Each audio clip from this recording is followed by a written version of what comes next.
Hey there, folks. Welcome to another issue or episode, I should say, of Rise Like Lions. I am Kevin, I'm Dave. and glad you could be here with us for the next in our series of breaking down the various platforms of the major political parties in Canada's upcoming federal election. So it is coming up September 20th. It is about 10 days away, so getting pretty close. So today what we're going to do is we're going to look at the platform of the new Democratic Party. Last couple episodes, we looked at the Conservatives and the Liberals, which we kind of acknowledged are basically the parties of the elites in Canada. And we've talked in the past episodes about they tend to change power back and forth, right? But the two parties that we're going to be talking about in the next couple of episodes definitely have a lot more to offer from a left perspective. So without further ado, let's jump into the Ndp Party Platform. So when you go to the Ndp site, they have things set up such that they have everything kind of broken out into different issues. So they have making life affordable, building an economy that works for people, protecting our air, land, and water. So the NDP approach is a little bit different from that taken by the Conservatives and the Liberals and the Greens. Each of those other parties published a very comprehensive policy document. The NDP chose not to do that. They sort of broke it down this way, which is an interesting choice. I'm not sure it was maybe the best way to go, but anyway, that is what they've decided to do. But, optics aside and, branding aside, because we talked a little bit about that with the Conservatives, let's now just dive into the platform itself. And so there are right off the bat some big things in the NDP platform that I think, again, from a left perspective, make a lot of sense. So the first is in terms of their approach to health and social services. The NDP has on the table a lot of expansions to the Canada Health Act and the addition of new universal entitlements. So a big thing they have is universal Pharmacare. And this is something that's been talked about for a number of years in Canada, and the NDP and their platform is basically committing to actually bringing this in. And this is obviously a big deal, and a lot of people would argue, I think, a game changer in terms of healthcare costs in Canada. I mean, if you don't have private insurance, then prescription medications are a large source of financial stress for anyone who is dealing with any kind of illness. And so this is a big deal. This is something that would be a serious addition, and something that I think the NDP is to be commended for. They also, in their platform, commit to moving towards universal dental care, and they sort of say that they're going to start out by ensuring that all low-income folks and seniors are fully covered. Those who don't have private insurance, but then the idea is to move towards full dental coverage. That's great too. That's something, Dave, I know last episode we talked about the fact that those were two big holes in the system, eh? Yeah, that's right. There was a promise from the beginning of our, what Americans might call Medicare for all, our universal health care, that it be head to toe. Yep. And immediately the big parties start clawing it back. I mean, I don't mean to sound biased, but that's the fact. They, liberals want to hold on to it, and conservatives want to generally take it back. It's fair to say if it's what happened, eh? It's fair to say. That is what happened. You've got to move forward, finish it off. Yeah, definitely. I agree with NDP on that. Yeah, and I like what you said there, Dave, about head to toe, because they actually use that language in the platform, which is interesting. Some other big things they talk about is mental health coverage. So making that part of the services that are covered by Medicare. This, again, is it's a real head scratcher in terms of why we have this gap in our current system, where most of the mental health services that people would access or would need to access on a regular basis aren't as easily covered under the current legislation around Medicare. And so it means that, for instance, finding, high quality counseling and whatnot is really difficult for people. And so bringing mental health fully under the services that are covered by Medicare is another great move. They're talking, like the Liberals, about $10 a day childcare. So, that's kind of par for the course in terms of both of those being, I think, really good proposals that would help a lot of families that want a second income to be able to go out and work and do that.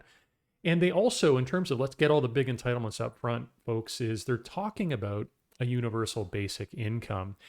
However, they have a bit of a staged plan, it sounds like, with the UBI. They talk about, first of all, wanting to introduce it for low income folks, for seniors, for the disabled, and then expanding it to be a universal program from there. So, I wish that they would have been a little bolder, possibly just jumped in with both feet and said, screw it, we need a UBI. However, it is there as part of their platform. There's a lot of other things too that are there in terms of wanting to reduce hospital wait times, et cetera, et cetera.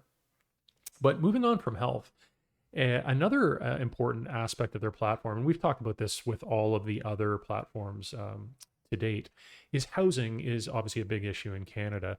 And the NDP is putting forth, out of the four major parties, the most ambitious platform concerning affordable housing.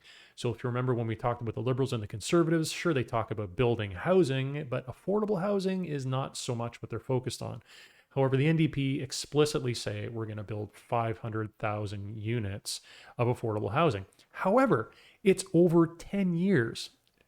So that's kind of interesting. I'm not so sure that is as quick as we'd need to get there, Dave. I wonder why you think they stretch it out that far.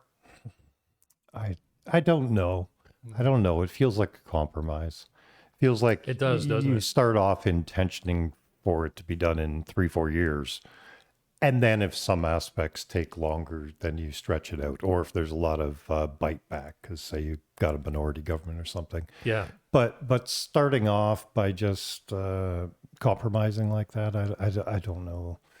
Maybe Singh and his group have a good reason for it, but I haven't heard it. I watched the debate last night. I didn't hear it there. So Yeah. It's an interesting one, Dave, and I think you're right. You get the sense sometimes when these platforms are put together that you're seeing documents. If you read between the lines, you're seeing the negotiation that went into the documents. And when we talk about the Green platform, you're definitely going to see a few key moments of that. And this could be it. Having said that, kudos to the NDP. They are putting out the most ambitious policy when it comes to housing. I guess what Dave and I are suggesting, it's not enough. It's not fast enough, but still got to give them their due there. Some other interesting things, and these are big picture items, because again, these policy documents, even though the NDP has theirs broken down into little sections, there's still a ton of stuff there. We can't get into all of it, but a big one is the NDP is committing to bring back door-to-door mail delivery. And I mean, people maybe have different minds on this in terms of, is this a priority or not? I tend to think it was pretty sad when all of a sudden we decided we couldn't deliver mail to people anymore. It's one of the wealthiest countries in the world. I thought that was a little bit bizarre. And so I personally think it is a good thing to bring back door-to-door mail delivery. Obviously, Canada Post, in terms of all the people that work for Canada Post, those are a lot of, good paying unionized jobs. So that's part of the equation. But also, people, I think, were a little bit glib about, you're whining about having to walk down to the corner and get your mail. Yeah, but what if you have mobility issues? What if you're a senior? There are a lot of instances where this is not as easy as people made it sound. So anyway, that's big. And again, this is sort of, before when we talked about the other platforms, Dave, we talked about the difference between sort of a left perspective and a kind of like a piecemeal, happy neoliberal perspective. And a left perspective is you expand universal entitlements. You expand those things that we all need, first of all, that we're all entitled to as citizens. Right. This is another example of the NDP sort of going down that path. Yeah, there's a lot of piecemeal by the other parties. So if that's just universal, for instance, postal service, that it's coming to each door, and when there are special needs and whatever, you don't have to make arrangements because it's already there. It's already happening. They can make it to the mailbox, or into the slot or whatever the case may be. Yeah, it's something most countries do. That's what's so bizarre when we got rid of it. Like most countries, one of the few things they have is a national postal service. Yeah, but you watch the U.S. the last little while with their extreme radical right, and what do they want to do? They want to destabilize post office hard, They do. We have had a program of that going on since the 60s of the major parties trying to erode it. Yes. One time, You could basically do your check cashing and basic banking and that kind of thing there. All Yes. kinds of things could be authorized there and secured there. Yeah. It was also a common place where Yes. people could kind of meet up or whatever, not during COVID or 1918, but otherwise, Yep. certainly. And this is was just another step when they started having those boxes, universal boxes for Yes. people, make them have to walk to it. It was a step that's going to eventually be like there's one place somewhere downtown, and everybody for miles Definitely. around are going to have to go to it. And good luck. You can It's see like, you can see it heading in that direction. yeah, Dave. there was a Yeah. reason when it was a small town at one time for that, but that had been solved Yeah. by the late 40s. So, Yeah. And so I think that's a really good point, is that once more, in this series, we're talking about each party, but I think we're talking about the underlying rationale behind the policy decisions and the directions the yes. parties take. And we really are getting at the nub of a really important difference between this idea of are you going to build a system of national services that benefit everyone in the country, or are you going to keep breaking that down to where you get this patchwork where if you've got enough money, you can purchase any service you want and good for you, right? But if you don't, then you have to rely on this kind of creaky, holy patchwork of pseudo services that it's easy to fall through the cracks on, or like we talked about with the conservatives and their increased tax benefits for poor low-income workers. Well, most low-income workers won't even qualify for the damn tax incentives, right? So that's a very different ideology, a very different approach, It's funny you had mentioned about, at the Postal Service, it's really solid union jobs and everything. And you mentioned it like it was a mistake that they're eroding it because of that. But no, it's the opposite philosophy. The liberal and conservative viewpoint on that is people need to be hungry and needy for the jobs. And if you have something like that so substantial that a sizable amount of people, that everybody knows somebody who works at it, Yes. well, they consider that a failure. Yes. We should be building up something that can magically sustain without having universal things handled in universal ways. I still can't imagine what that is, and I've never seen it happen. But It's the what would you call that? The libertarian nightmare state, right? Where everyone is a self-maximizing individual who Yeah. exists in a state of Which- competition with everyone else. which, if nature didn't dictate otherwise, I'd say that's fascinating. That's great, But even in the course of life, we have accidents. We age itself. Like we start off utterly incapable of most things. Yeah. There's no such thing as life that way. Yeah, you're right. Each of us as individuals, and I would argue the human species in its entirety would not exist today if that's the way we rolled. It hasn't been, folks, for literally hundreds of thousands of years, and so why should we do it now? So anyway, we're digressing a little bit, but that's okay. We're going to do that as we go forward. But let's get back to some of the interesting things that the NDP have in their platform. So they talk about education, and the Liberals, if you remember, they had some interesting stuff on education. They said they were going to end interest on student loans. That's good. That's tangible. The NDP also say that, but they go a step further and they say they're also going to forgive up to $20,000 of student loan debt for every single post-secondary student. So that's great. That is an extra step in the direction of addressing what for a lot of post-secondary students in Canada is a crisis of debt, crisis of student loan debt. However, they don't go that extra step. And this is where we're going to see sometimes the Greens eat their lunch when it comes to some of these universal entitlements. They don't go the extra step and embrace free post-secondary education, which we talked about in the last video. And Dave made the good point that a number of countries around the world, especially a lot of the other OECD countries, the OECD being the Organization for Economic Cooperation and Development, it's kind of like the country club of the wealthiest nations in the world. There's like 37, 38 or whatever. And they like to compare stats on how awesome they're doing, right? So even among the OECD, a surprising amount of those countries have free post-secondary education. NDP, what's the deal? Anyway, they're not moving fully there, but they definitely have better incentives, I guess, or entitlements to give to students than the Liberals do. So again, some other highlights. You really see a difference again in ideology, in something Dave and I just touched on, between the NDP and the Liberal.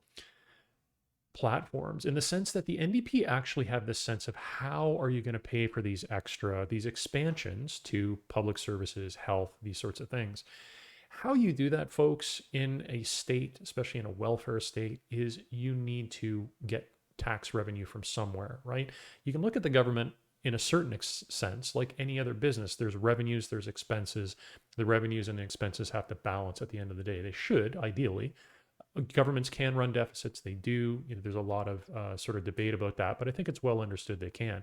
However, it's also understood that over time, yeah, your revenues and your expenses should roughly balance out. Well, there's an easy way to do this and make these new entitlements like pharmacare or dental care, make them revenue neutral, or sorry, cost neutral, and that is you increase your revenues. So the NDP actually have some policy on this. First of all, the capital gains exclusion. So we touched on this in some of the previous videos, the idea that under current tax law, if you realize a capital gain, so if a property you own appreciates or a stock you own increases in value, you only have to claim 50% of that increased value in terms of your taxable income. So you basically get a 50% tax break. Now, who has investment properties, stocks, and bonds? Folks, it's literally like the top 10% of people, generally speaking, in Canada that benefit from these tax breaks. So that was always something that never really made sense in terms of being a progressive tax feature. It's not, it's regressive in that it benefits the wealthiest people. So the NDP are saying they're not going to do away with the exception, which I think is maybe the better policy, but they say they're going to have 75% of capital gains have to be included as income. So that's still substantial. And again, why that's a progressive move, someone would say who studies tax policy, progressive means it has a more redistributive quality, a more equalizing quality. The reason why that's progressive is because it's adding an additional tax burden onto the very wealthiest people in Canada, which is really what you need to do if you want to fund public services for the rest of us. It should not be middle class, working class, and poor people that see their taxes expand at all. So that's a progressive move by the NDP. Two other things they're going to do as well. They're going to increase the corporate tax rate by 3%. Not enough, but still, it's a bit of a move in the same direction. And also, they're the only party that says they're going to increase the highest marginal tax rate, income tax rate. They're going to increase it 2%. So again, this is not even close to it was at its highest levels in Canada, where it was 80%, or as Dave correctly pointed out, in the States, it was like 90%. It's not even close to that, but still there are increases in tax that are making a lot of sense here. Again, not for you and me, folks, not for the middle class, not for the working class, but for the very wealthiest people in our countries. Some other interesting things they're going to be doing as well, expanding EI eligibility, making a floor for employment insurance such that anyone who's on it gets a minimum of $2,000 a month, which is good in case a low-income person is on EI. Expanding EI sick benefits. So there's all these interesting things that they're talking about there. However, NDP, why not just raise the bloody percentage of EI? So they don't do that, They don't just say we're going to raise EI back up to what it used to be. Because Dave, I remember back in the 70s and even early 80s, I think EI was 70% of income. So if you lost your job for a certain period of time, you were insured for 70% of your income from that job. And then we've seen it just steadily cut back to the 55% it is now. Yeah, that's right. It's funny, you were saying these moves were progressive. I don't see them as progressive. I think this should be a basic thing that goes across all political divides, almost all classes except for one very small one. Think of the capital gains. I don't see it as such a great improvement because it goes up to 75%. This is money that is not earned through sweat and labor and the hard taking up of your time away from family and other things. That's what labor and other work does. Yes. So that should be the one that is taxed the least. So I actually have a fundamental problem with all of them, including NDP. I think it should be a much higher amount before you even begin to be taxed, Yep. Yep. And then it should be a much higher amount that you're taxed, and it should be 100%. It should be debatable on whether it's 100% of your labor time that is taxed. but definite that 100% of your time on just money that sits, Yeah. money that goes nowhere. And anyway, so I Yeah. probably got a little off track there. No, that's actually a really good point, Dave. And you're right. I think what we're seeing here, because we are obviously we've been clear about this at every stage of the game. We're coming from a left perspective, but that doesn't Progressive, mean that yeah. there's any party in contesting elections in Canada today that we're not going to be critical of, right? First of all, because I think what Dave's just arguing there, and I agree with him. Yes, the NDP is making progressive moves, but they're not going far enough, right? But also, I mean, there's a lot of debate on the left too. So we're certainly not trying to say that we have the only perspective on this, but No. these are the sorts of things that are at issue when you look at society from a lens of sort of equity and looking after your population is how best to do it. And I think at the end of the day, there is consensus that the very, very wealthy should pay far more than they're paying right now. And so, NDP, kudos to you. You've taken some steps in that direction. You could go a lot further. But I want to get back to the platform because there is definitely a place where the NDP platform really shines in relation to all of their three other major competitors. And this is where they deal with labor and also just with industry in Canada. So they very clearly have language in their platform that says, they realize the importance of the labor movement. They basically say like unionization has been proven to be the single most powerful way in which working people have been able to increase wages, benefits, healthcare, you name it, over history. So they say they want to make it easier to join a union. They want to protect what in Canada they call the RAND formula, which is the legislation that protects the current regime of labor relations, which basically makes union activity legal and sort of structures it.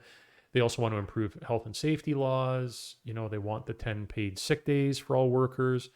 They talk about anti-scab legislation, just like the Liberals do, with possibly more of a chance of actually doing it, I would imagine. But they go further than any of the parties too, in the sense of realizing that a minimum wage is an important tool as well for equity among among all people who labor for a wage, right? So they're talking about increasing the federal minimum wage immediately to $15 an hour and then up to $20 an hour within the next couple of years. And they're hoping that this will drive a broader push towards increased minimum wages provincially, right? So that's a tangible move that the NDP is doing in that way.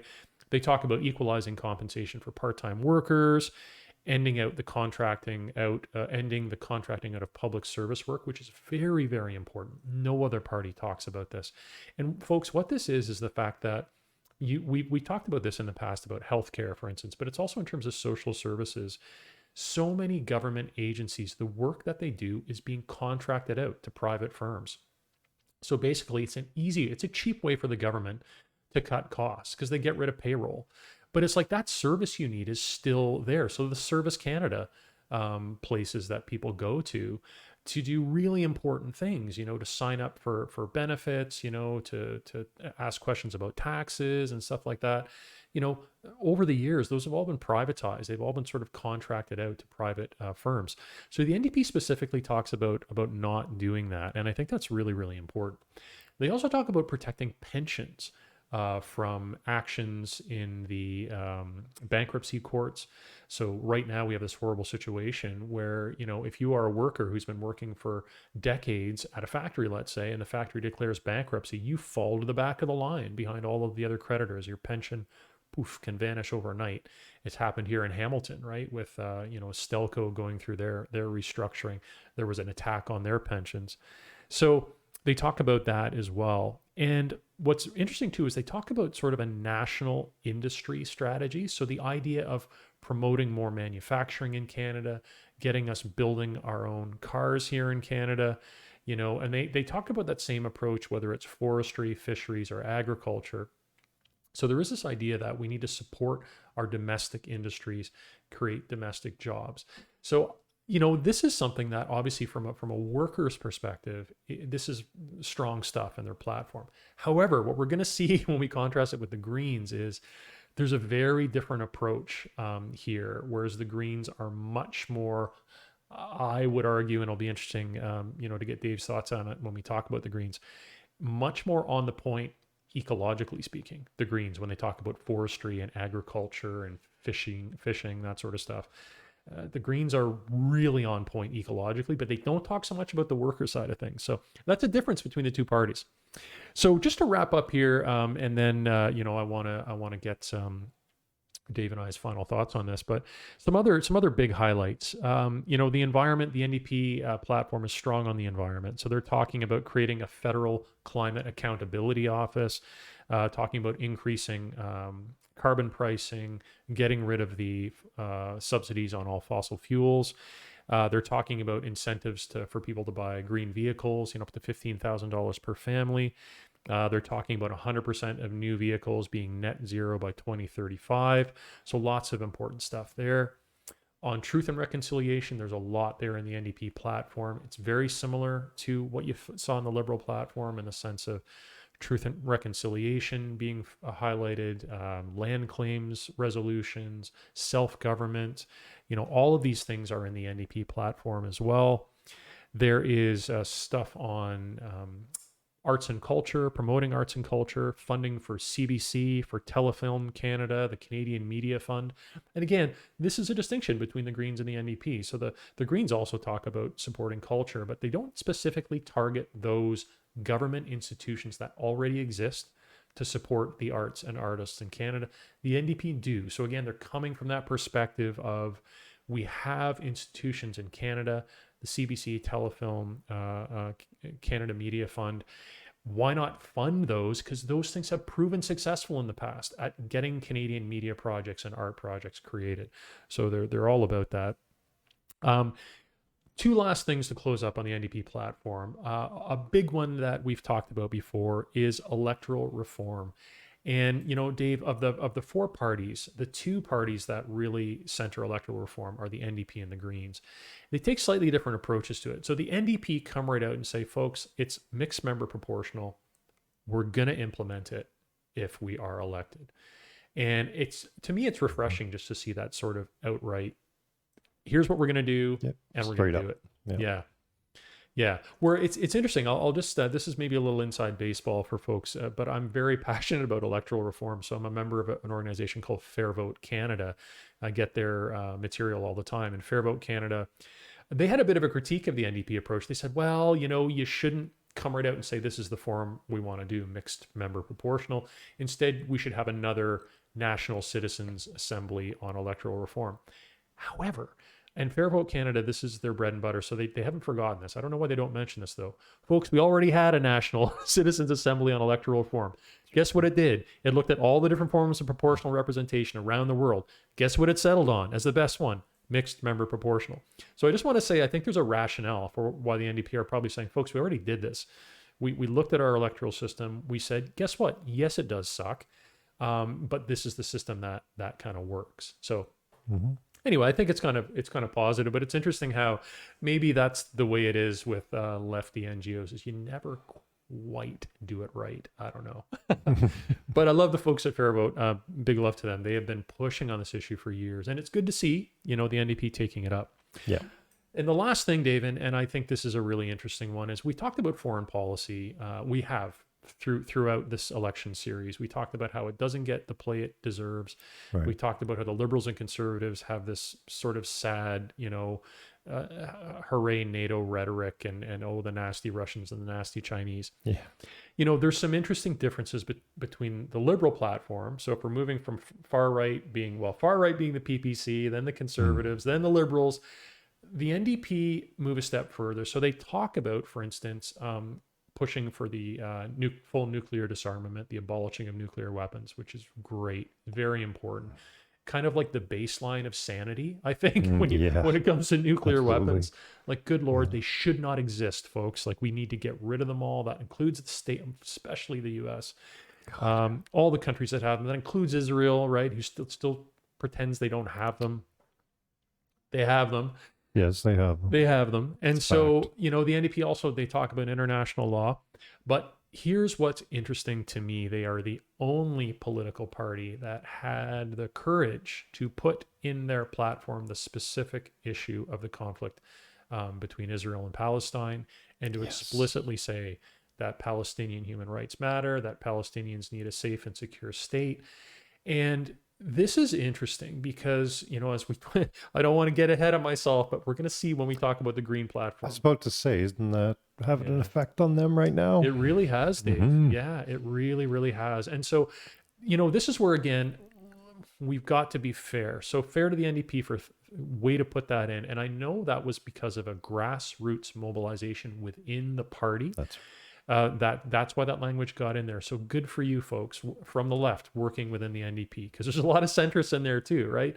So, this is where we see the compromise. But having said that, in their foreign policy thing, they still have some ridiculous statements about standing up to the bully China, and they don't own up to the fact that we've not been strong enough on Venezuela, on Haiti, on, all of these other cases where we have been involved on the wrong side of things internationally. right. So it could be a lot stronger.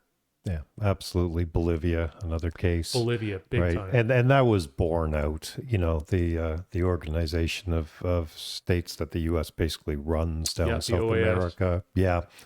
I mean, they were definitely proven wrong in that case, because 1 year later, in the strictest of elections, they're just thrown out. Yeah. The fools with their big giant Bible and their motorcyclists with bats and guns and stuff, Yeah. that the US and Canada both pretended were legitimate and very, What a very right-wing clown excellent show that people. was. Oh, Yeah. that should have had circus music. But, Literally it's- sinister, but like, maybe like Mr. Bungle circus music, slower. Yeah. Yeah, exactly. But it's not really that funny. I mean, No. they murdered, they just tortured everyone for nothing, because 1 year later, it turns out they not only went as far as the leader that they ousted, but far more left now. It's to the credit of the And they people of wouldn't have Bolivia, been. right? And you're right, and it reminds me sort of the coup, the attempted coup against Chavez, the temporarily successful coup against Chavez, and I forget if it was 2002, I think it was, Right but there. and the incredible, like, people of Venezuela rose up and said, no, we're going to overthrow that coup. Incredible. So yeah, the people Yeah. of Bolivia, like, kudos. That is incredibly inspiring. But yeah, Dave, that's the thing. The NDP, for all that, I think what we've seen is they have brought some really, really important policy innovations to the Yeah. table from a left perspective. They're clearly different. So folks, if you're at all confused about, like, what's the difference between the Liberals and the NDP, it's crystal clear. You do get some nods towards equity and social entitlements and whatnot from the Liberals. You Yeah. do. However, again, with the NDP, you get much more of this classically left perspective of, let's build the institutions that serve all Canadians, let's create the policies that serve all Canadians, and let's be serious about actually creating a country that works for all of us. Again, with the caveats that we just brought forward, because no one's perfect, no platform is perfect, and they have ways they can improve as well. So it'll be really interesting to now look at our last party, the Green Party of Canada, because again, some other people are like, well, what's the difference between the Greens and the NDP? Well, we're going to get into that. Wow. Yeah. Thanks very much, folks, and take care, and we will see you hopefully for the next episode. Thank you.